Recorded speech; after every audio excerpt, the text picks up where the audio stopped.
রাজধানীর হযরত শাহজালাল আন্তর্জাতিক বিমানবন্দরে একটি রানওয়েতে ওঠানামা করছে সামরিক ও বেসামরিক বিমান। এর কিছুটা দূরেই উঠছে হেলিকপ্টারও। বিষয়টি আন্তর্জাতিক সিভিল অ্যাভিয়েশন নীতিমালার সঙ্গে সাংঘর্ষিক হলেও সাবেক পাইলটরা বলছেন, স্থানের অভাব ও আর্থিক সীমাবদ্ধতার কারণে এ ব্যবস্থা চালু রয়েছে বহু বছর ধরে।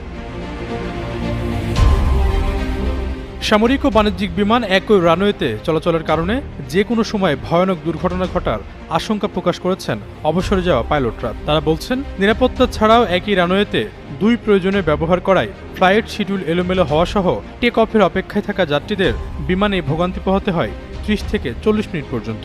বিশ্বের কোথাও এমনভাবে বিমান চলাচল করে না। যদিও এখন পর্যন্ত শাহজালালের রানওয়েতে কোনো দুর্ঘটনা ঘটেনি, তবে এখনই সময় বিষয়টি বিবেচনা করার।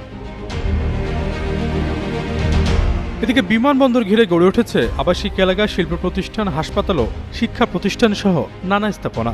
এসব স্থাপনা